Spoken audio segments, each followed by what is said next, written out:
3 चरणों की वोटिंग के बाद उत्तर प्रदेश में हर कोई जानना चाहता है आखिर सियासत का ऊंट किस करवट बैठेगा।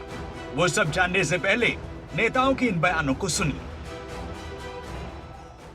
तो उत्तर प्रदेश में 325 सीटों का समर्थन भारतीय जनता पार्टी को प्राप्त होगा।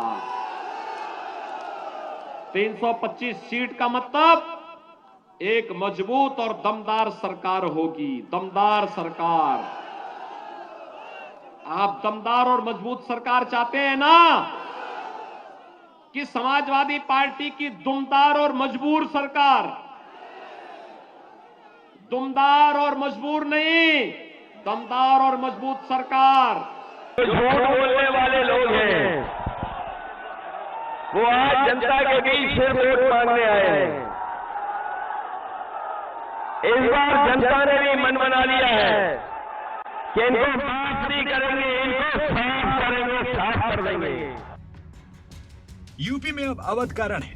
देखिए जिन 9 जिलों में चौथे चरण की वोटिंग है वो जिले कौन से हैं।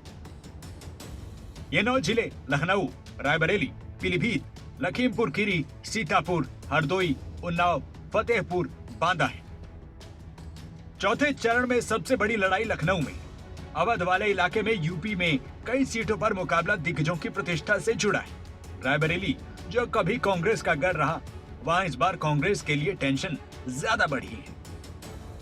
चौथे चरण में जिन सीटों पर वोटिंग है बीजेपी के लिए वो मुफीद सीटें हैं। 2017 में यहाँ बीजेपी का वर्चस्व रहा। समाजवादी पार्टी की पहचान दंगों से थी, अपराधियों से थी, माफियाओं से थी, अराजक तत्वों से थी। और भारतीय जनता पार्टी की पहचान राम राज्य की स्थापना के लिए गरीब कल्याणकारी योजनाओं से है, विकास की बड़ी बड़ी परियोजनाओं से है। और भारतीय जनता पार्टी की पहचान अयोध्या में भगवान राम के भव्य मंदिर निर्माण को लेकर के है। एक हाथ में विकास की छड़ी और दूसरे हाथ में बुलडोजर का स्टीयरिंग, दोनों एक साथ चलते हैं। और उनका नया नाम बाबा बुलडोजर रख दिया गया, बाबा बुलडोजर।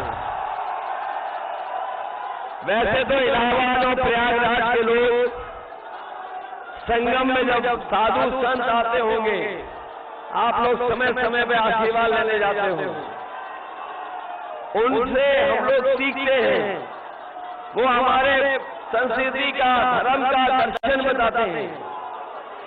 संगम जहां पर कभी कुंभ लगता है और कुंभ में पूरे देश दुनिया के साधु संत आते हैं। हमारे बुलडोजर बाबा कमाल के हैं, जो गर्मी निकालने की बात कह रहे थे। ये जो उत्साह बता रहा है कि जिस समय यहाँ के लोग वोट डालेंगे बुलडोजर बाबा की भाप निकाल देंगे। सवाल एक एक सीट, एक एक वोट का है, लेकिन हॉट सीटों के वीआईपी चेहरों पर सभी की नजरें। 59 सीटों पर इस बार कुल 624 उम्मीदवारों ने दावेदारी पेश की है। चौथे चरण की हॉट सीटों के वीआईपी चेहरों को भी अब देखिए। यूपी की राजधानी लखनऊ की कैंट विधानसभा सीट चर्चित है। योगी सरकार के मंत्री ब्रिजेश पाठक इस बार यहाँ चुनावी मैदान में है। ब्रिजेश पाठक के खिलाफ समाजवादी पार्टी ने सुरेंद्र सिंह गांधी, बीएसपी ने अनिल पांडे और कांग्रेस ने दिलप्रीत सिंह को उम्मीदवार बनाया है। लखनऊ पूर्वी सीट पर भी मुकाबला दिलचस्प है। यहाँ बीजेपी के बड़े नेताओं में शुमार लालजी टंडन के बेटे और योगी सरकार में कद्दावर मंत्री रहे आशुतोष टंडन मैदान में। इनके खिलाफ समाजवादी पार्टी ने अनुराग भदौरिया को मैदान में उतारा है। अनुराग भदौरिया समाजवादी पार्टी के राष्ट्रीय प्रवक्ता हैं। बीएसपी की तरफ से यहाँ आशीष कुमार सिन्हा और कांग्रेस ने मनोज तिवारी को मैदान में उतारा है। लखनऊ की सरोजनी नगर सीट भी चर्चित है। बीजेपी ने ईडी के ज्वाइंट डायरेक्टर रहे राजेश्वर सिंह को मैदान में उतारा है। राजेश्वर सिंह के खिलाफ समाजवादी पार्टी ने पूर्व मंत्री अभिषेक मिश्रा को मैदान में उतारा। बीएसपी ने मोहम्मद जलीस खान, कांग्रेस ने रुद्रदमन सिंह पर भरोसा यहाँ जताया है।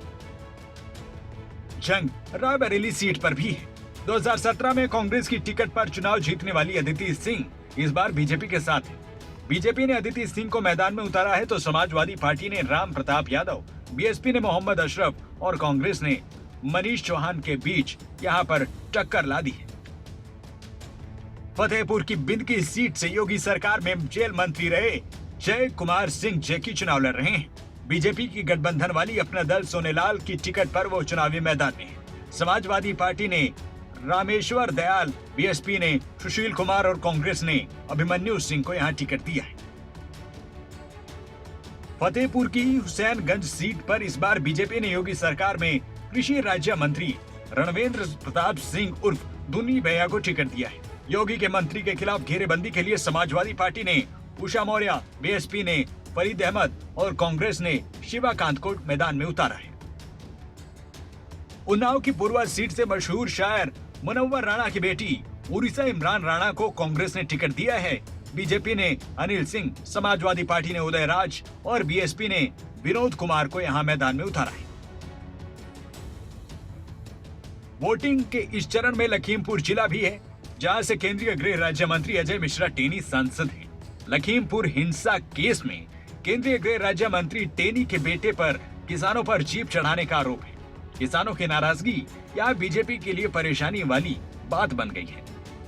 चौथे चरण में जिन 9 जिलों में चुनाव है, उनमें से कई जिले कांग्रेस का कर रहे हैं। बीजेपी को पुरानी बादशाहत कायम रखने और समाजवादी पार्टी और बीएसपी के लिए अपनी साख बचाने की चुनौती इसी चरण में है। यूपी में किसका राज तिलक होगा, इस चरण में वोटिंग के बाद काफी कुछ तस्वीर साफ हो सकती है। न्यूज़ डेस्क रिपोर्ट, खबरें अभी तक।